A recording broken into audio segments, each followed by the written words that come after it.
Three, two, one.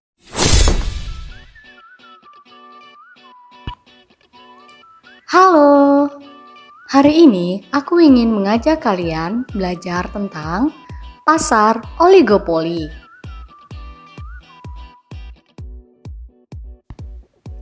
Apa yang dimaksud dengan pasar oligopoli?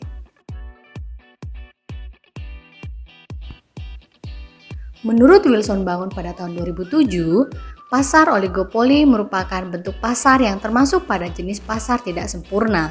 Dalam pasar oligopoli, perusahaan yang ada di pasar relatif lebih sedikit jumlahnya bila dibandingkan dengan pasar persaingan sempurna, akan tetapi lebih banyak dari pasar monopoli. Sedangkan menurut Sadono Sukirno pada tahun 2005, pasar oligopoli adalah pasar yang terdiri dari beberapa produsen.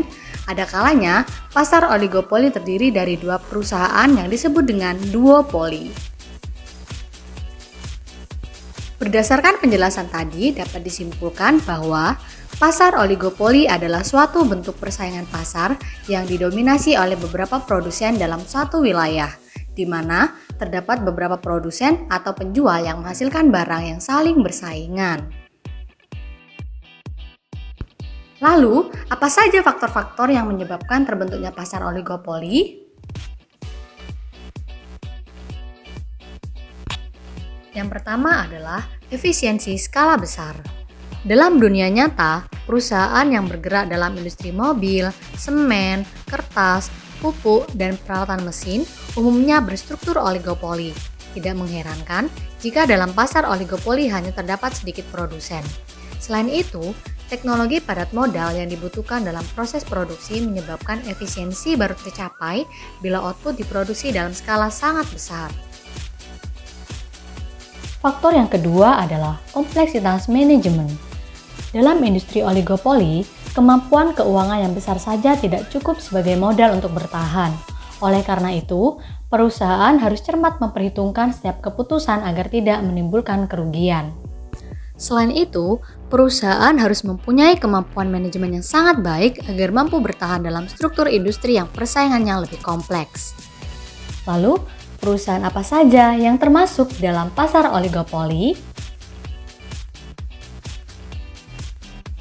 Yang pertama adalah PT Telkom Indonesia. PT Telkom Indonesia adalah badan usaha milik negara yang bergerak di bidang jasa layanan teknologi informasi dan komunikasi dan jaringan telekomunikasi dasar domestik dan internasional.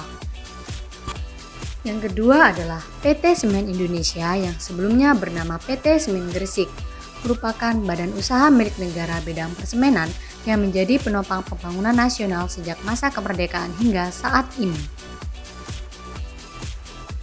Demikian video edukasi tentang pasar oligopoli hari ini. Aku Neta Niakasari dari golongan A mengucapkan terima kasih dan sampai jumpa.